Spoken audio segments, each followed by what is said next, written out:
Hello, people. What's up? I hope everybody's well. It's nice to have you back again here. If you're new here, you're very welcome. My name is Gloria, and this is 1,000 Shades of Glow. This space, we deal with everything lifestyle and especially fragrances that I know most of you love, and I know that's why you're here today. On today's video, I'm going to be doing actually an updated Jo Malone collection video. I have already done a Jo Malone, but I did 7 top Jo Malones. But somebody had asked me to do an updated one and perhaps talk about layering. You know, Jo Malone scents are all about layering and mixing and just matching scents and just creating new scents. Right. So the first one that I'm going to feature today is this one, and this is wood sage. This is wood sage and sea salt, and this one has sea salt, it has sage, it has grapefruit, ambrette musk, it has a seaweed. Voila. So this one is a musky, woody, earthy sort of scent that has a mineral note to it from the sea salt. It has a marine note to it from that seaweed, and it smells like a bit of an earthy, woody, with like sea salt. If you've ever been to the lakeside when it's nice and warm and humid and you can smell the smell of sea salt, that sort of thing. Now this one, I like to layer it with this one, and this is poppy and barley. Now poppy and barley has fig, it has barley, it has bran, it has wheat, it has powdery notes. Voila. It's not a gourmand, but it has a lot of elements there with the bran, the wheat, the barley, the black currant, all of those notes that are kind of gourmandish. So I love to mix these two together. They make a nice, earthy, warm, comforting scent that has a nice mineral touch to it. Okay? Now, for those people who feel like Jo Malone fragrances don't last a long time, you can mix these ones with a body cream. You can mix them with perfume oils, or you can mix them up with other fragrances. I do mix my Jo Malones up with other fragrances. Voila, just find ways to make them work for you and last a long time. So that was wood sage and sea salt, and this is poppy and barley, and that was from the regular cologne line. Our next one is I've got Mar and Tonka, and this one, this Mar and Tonka, I know is loved by many people. This one has lavender, mar, tonka bean, almond. Voila. It's not a gourmand, even though it has a lot of gourmand elements, but because it has mar, which is quite resinous. It's not a very strong mar, but it's still a resinous mar.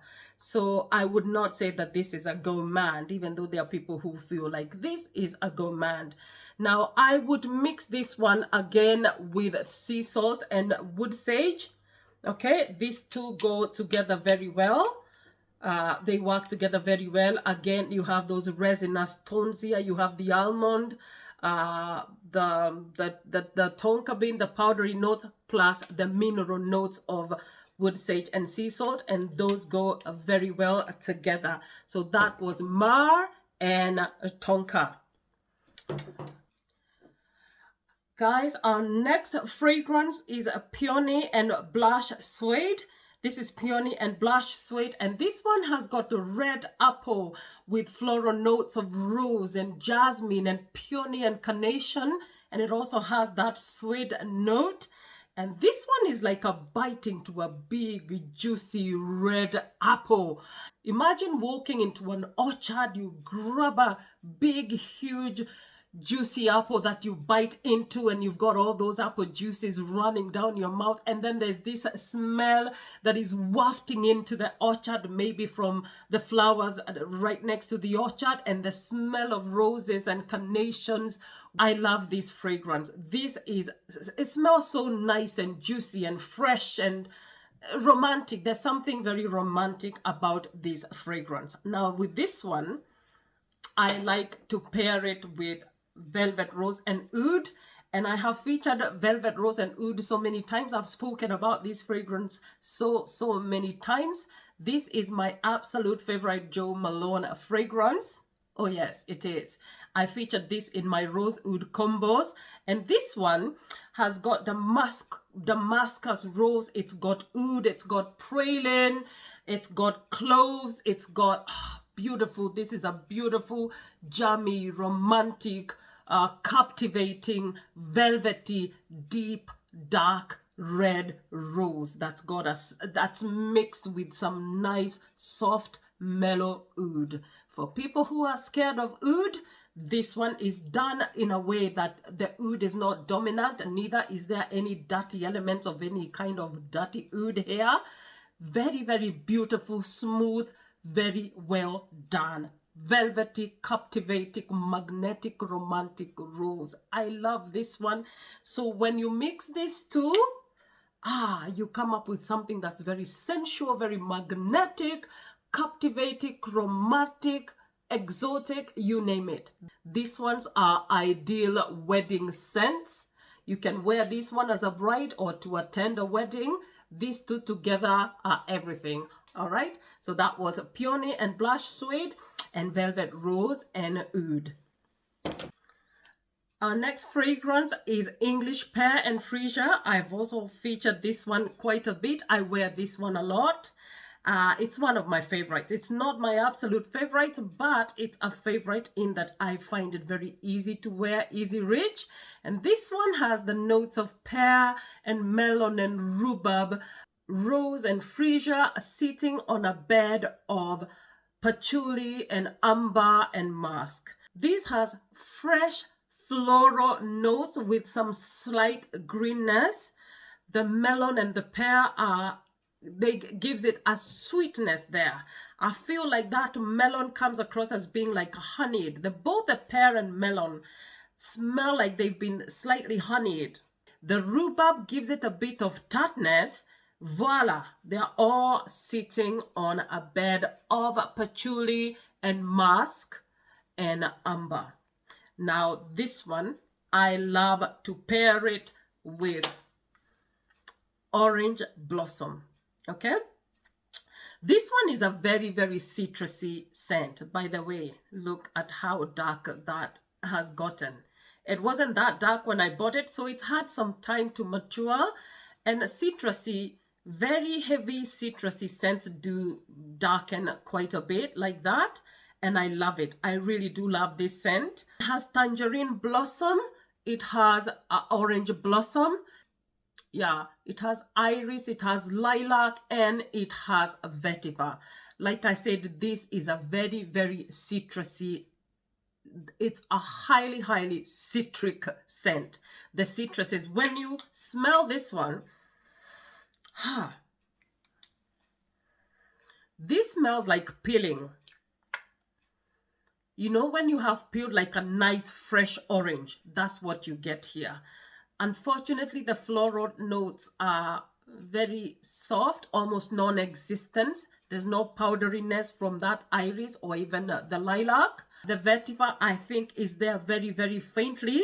And so that is why I like to mix these two together, because this one is very citrusy. This one is fruity floral. And together they give you a nice, warm, succulent, fruity scent. Okay? So very beautiful together, Orange Blossom and English Pear and Fria. Our next fragrance is Dark Amber and Ginger Lily, and this one is another favorite one of mine. And this one has ginger, it has cardamom and pink pepper, floral notes of water lily and rose and orchid. It also has Kiara incense, sandalwood, and a leather note. Now this one is a nice, warm, aromatic, sensuous scent. It has Kiara incense that gives it a bit of resinous warmth alongside that dark amber. This one is a deep, dark, sensuous scent. Really, really very intense with woody tones. This one is great to wear just by itself, especially on a night out. But I love to layer this one with another woody one, which is this one. And this is Cypress and Grapevine. This one is a much more fresher but aromatic woody scent. This one has cypress, it has grapevine, it has moss. Okay, now this one, it delivers some fresh woody tone, very strong cypress note, but it also has something slightly herbal there, slightly vegetal, and I think it's coming from the grapevines, and all of those are sitting on a bed of moss. When you mix this together, you get a very dark, warm, sensual, resinous, woody fragrance that is dark and alluring. On a night out, this is a winning combination, guys. Okay, sometimes I like to wear this one. This one leans slightly masculine because of all the woods, the cypress, the moss. But, you know, I always say you wear whatever you like. So usually I will wear this one during the day, and then I will mix this one if it's a nighttime, okay? Or I can just wear them together from morning, noon to night. This beautiful, beautiful, beautiful. That was dark amber and ginger lily with cypress and grapevine. Guys, our next one is this one. This is Nashi Blossom. And this one was a limited edition version. I think there's a regular one in the regular bottles, but this one was a limited edition. Now this one is such a beautiful fragrance that has a fruity notes of lemon and apple. It has floral notes of pear blossom. It has rose and white musk. Okay, now this fragrance,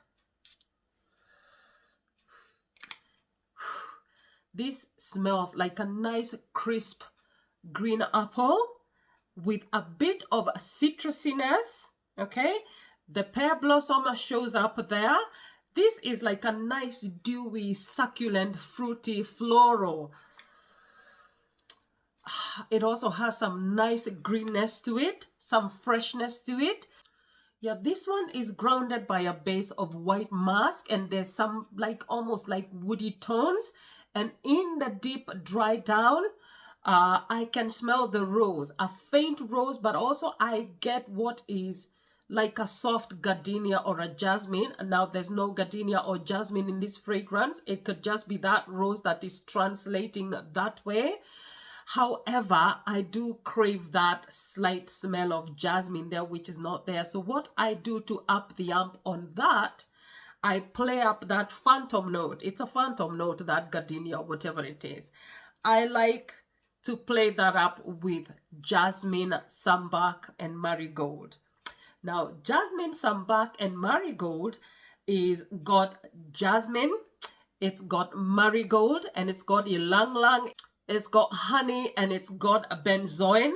And this one is a white floral. The jasmine is at the center there, but the ylang ylang adds something nice there. And the honey brings in some sweetness. It delivers some sweetness there. Nice, beautiful, creamy floral with some sweetness to it. A very beautiful, delicate jasmine. This is not like a heady jasmine. This is not an indolic jasmine. It's not a crazy jasmine. It's a very well done, well balanced. Very, very beautiful, even for people who do not like jasmine. This lasts quite a long time. These ones together, these are nice. They are fresh, dewy, fruity, floral, very, very succulent. These ones, I don't know. This is very appropriate for spring and for summer. Okay, so this is great to wear during the day as you go around your business, you know, whatever. Great for wearing during the day, but you layer them together for evening or for an event out. This will deliver some nice, warm, honeyed white florals, some dewy, fresh, faint rose and jasmine, ooh la la, and the white musk. Yeah, and plus this one has benzoin. Really, really beautiful together. Right. Okay, guys. The next fragrance, you guys, is my little red riding hood. Also, I refer to this one. This is Scarlet Poppy, and I have featured this quite a few times on this channel. It's another favorite one of mine. This has got umbrette mask, it has a heliotrope, it has red poppy, it has tonka bean, it has a barley, and it has a fig. This fragrance, it smells like something that you can eat. The barley here delivers like a nice, dense, doughy, wheatish, almost like a cake dough sort of feel. And then the tonka bean gives it a nutty, almondy, vanilla-y type of vibe. A bit of powderiness from the orris, a bit of powderiness from that umbrette. But overall, this smells very, very gourmandy, very baked good kind of scent. This one is another one that reminds me of going into a confectioner's, reminds me of macaroons. I always say this kind of reminds me of La Durée. This is very, very similar to Hypnotic Poison by Dior. They smell almost similar. The Dior one is much more intense, but they're very, very similar. Even though this one does not have vanilla, the tonka bean gives it a nice vanilla sweetness there. Now, this one, I love to layer it with poppy and barley. And I do that because both of these ones, they have the note of poppy and they have barley, okay? So they do have very similar notes. And even this one is much, much lighter. When you layer them, they give you a creamy, intense, gourmandy, baked good kind of scent with some hint florals, okay? Scarlet Poppy and barley. These two together work very well. This one is another one that has a bit of a staying power, long lasting, and yeah, so that is that. Also, I do have a body mist, and sometimes I have I have the creams, the Jo Malone body creams to go with it. I don't have one now, I've run out. I use them alongside body mists. You can also use them with perfume oils. If you have any kind of perfume oils, you can use your Jo Malone fragrances and layer them together to give you depth, to give you complexity, to create new scents. You know, just be creative with your scents. All right, guys, let me know what is your favorite Jo Malone fragrance, if you have any, or let me know about the one that you would really like to have. And please do not forget, if you have not subscribed, please subscribe to this channel. Leave me a comment, give us a like. And until next time, guys, God bless you and ciao.